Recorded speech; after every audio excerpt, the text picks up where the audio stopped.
Screen पर मेरे side में एक तस्वीर को देख रहे हैं, मिथुन चक्रवर्ती साहब, बखूबी आप जानते होंगे, काफ़ी मशहूर चेहरा रहा है। ये फिल्म इंडस्ट्री से इनका काफ़ी गहरा ताल्लुक़ रहा है और अब ये किसी लायक नहीं रहा। अस्सलामु अलैकुम वरहमतुल्लाहि वबरकातुहू। नाज़रीन इकराम, कैसे हैं आप? उम्मीद करता हूँ आप सब खैरियत व आफियत से होंगे।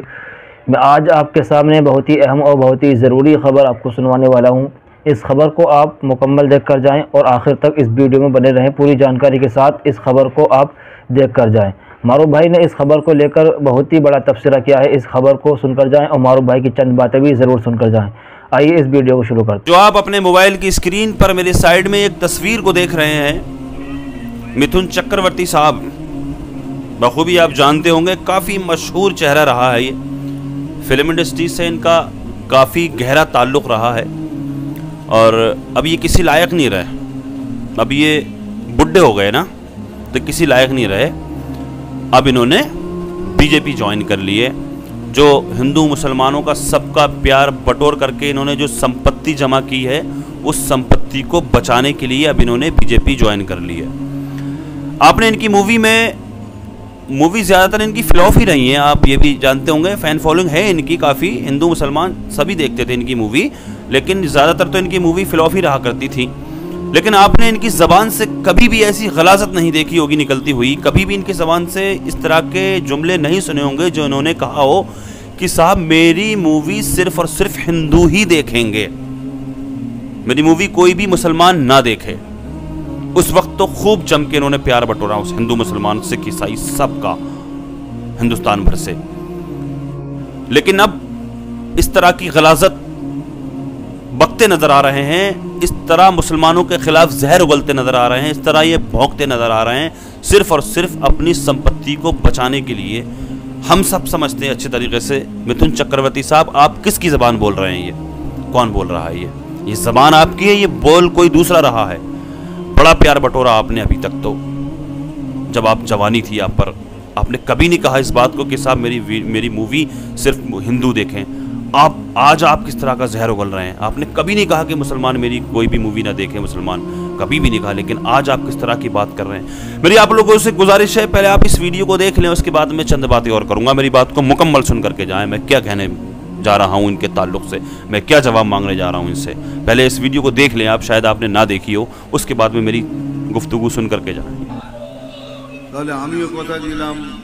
26 वो मसनद हमारा होगा। अच्छा, कुछ भी करेंगे, 26 ये मसनद हमारा होगा। कुछ भी करेंगे, कुछ भी। मैं होम मिनिस्टर साहब के सामने बोल रहा हूं, कुछ भी के अंदर बहुत सारे मतलब छुपा हुआ है। देखिए, हमारे यहाँ एक लीडर बोलता है कि हम 70% मुस्लिम हैं, 30% हिंदू, हम इनको काट के भागीरथी में बहा देंगे। हमने सोचा चीफ मिनिस्टर कुछ तो बोलेगा, कैसी बात मत करो, किसी ने कुछ नहीं कहा।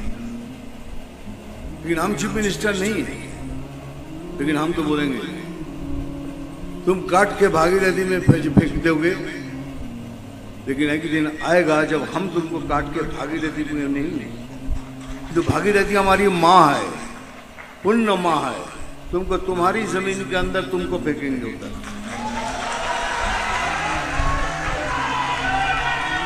इसीलिए बार बार कह रहा हूं, हम कुछ भी करेंगे, कुछ भी। हमको वो कार्यकर्ता चाहिए जो सामने आके लड़ेंगे। हमको वो कार्यकर्ता चाहिए जो सीना तान के बोलेंगे मार साला, देखता हूं तेरे में कितनी गोली है। लेकिन साथ साथ ये भी बोल रहा हूं, हमको वो कार्यकर्ता नहीं है जो पैसा लेके काम कर रहा है। आपसे हम हाथ जोड़ के विनती करते हैं, आप तीनों मुंह जुड़ जाइए, बीजेपी छोड़ दीजिए। पैसा लेके बीजेपी पे मत बनिए, पैसा लेके बीजेपी मत बनिए, हमको नहीं चाहिए।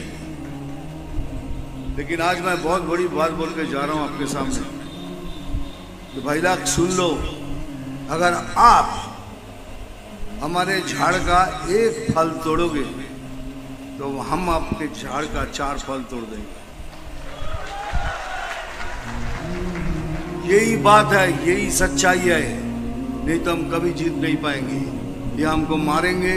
देख लिया आपने, किसने कह दिया मिथुन चक्रवर्ती साहब आपसे कि सबसे पहली चीज़ तो ये है, आपसे किसने कहा कि 70% मुसलमान हैं? तुम्हारे पार्टी के तो लोग, ज़्यादातर लोग तो यही कहते हैं कि मुसलमान 15% है हिंदुस्तान के अंदर, लेकिन तुमसे किसने कह दिया कि 70% है?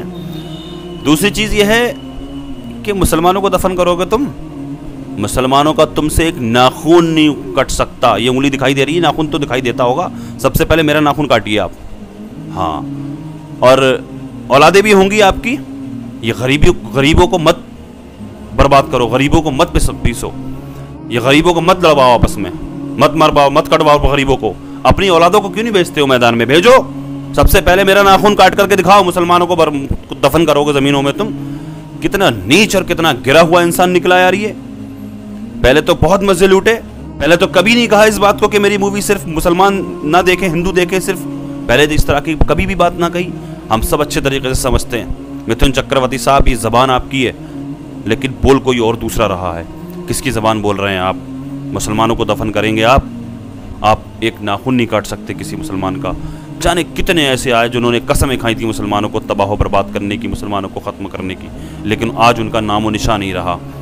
तुम कौन से खेत की मूली हो? मुसलमानों को तबाह कर दोगे, मुसलमानों को दफन कर दोगे। तुम्हारी हैसियत, तुम भेजो अपने बच्चों को, है तुम्हारी कोई औलाद या मुखन्नस ही हो, अपने बच्चों को मैदान में भेजो ना।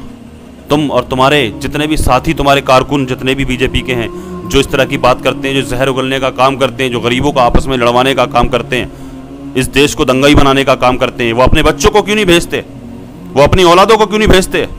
उनको भेजो मैदान में लड़ने के लिए। गरीबों को लड़ाने का काम क्यों करते हो तुम लोग? बस यही कह सकता हूँ मैं, और क्या कहूँ, क्या जवाब दूँ इन लोगों को मैं। लेकिन ये गलतफहमी है, जहन से निकाल दो अपनी कि मुसलमानों को दफन कर दोगे, मुसलमानों को उनकी ज़मीनों में फेंक दोगे। और तुमसे ये किसने कहा कि 70% मुसलमान है? खुद ही तो एक ज़बान तुम्हारी कहती है कि 15% मुसलमान है, अभी कह रहे हो आप कि 70% मुसलमान है। ये गलतफहमी अपने जहन से निकाल दो। मुसलमानों का तुम कुछ भी नहीं कर सकते, तुम्हारी बस की बात नहीं है। तुम्हारी क्या औकात है, तुम्हारी क्या हैसियत है, हम अच्छे तरीके से जानते हैं, हम अच्छे तरीके से जानते हैं ये तुम किसकी ज़बान बोल रहे हो, जो तुम अपनी ज़बान से जहर निकाल रहे हो। अच्छे तरीके से जानते हैं तुम किसकी ये ज़बान बोल रहे हो। अल्लाह की बारगाह में दुआ है, अल्लाह तबारक व तआला हमारे इस मुल्क में अमन व सुकून अता फ़रमाए। अल्लाह तबारक व तआला हिंदू मुस्लिम भाईचारा कायम फ़रमाए। अल्लाह तबारक व तआला दुनिया के तमाम मुसलमानों की इज़्ज़त व आबरू की, जान और माल की हिफाजत फ़रमाए। जो बेकसूर मुसलमान जेलों में कैद हैं, अल्लाह पाक उनको बइज़्ज़त रिहाई अता फ़रमाए। जो बेजा मुक़द्दमाबाज़ियों में फंसे हुए हैं, अल्लाह पाक उनको उससे छुटकारा नसीब फ़रमाए। दुनिया में जहाँ कहीं मुसलमान परेशान हाल हैं, अल्लाह पाक सबकी परेशानियों को दूर फ़रमाए। जो बीमार हैं उनको शिफ़ा अता फ़रमाए। खुसूसियत के साथ अभी जितने भी लोग इस वीडियो को देख रहे हैं, हम सब में से कोई भी अगर बीमार है, कोई भी अगर किसी भी मर्ज़ में मुब्तला है, हम सब के अज़ीज़ व क़रीब मुहब्बीन मुतअल्लिक़ीन अहबाब सबको जुमला अमराज से शिफा याबी अता फ़रमाए। अल्लाह तबारक व तआला जिन जिन लोगों ने दुआओं की दरख्वास्त की है कमेंट के ज़रिए, अल्लाह पाक सबकी जुमला परेशानियों को दूर फरमाए। आका के सदक़े में मेरी दुआओं को अल्लाह पाक अपनी बारगाह में कबूल फरमाए। आमीन या रब्बल आलमीन। अस्सलामु अलैकुम व रहमतुल्लाहि व बरकातुहू।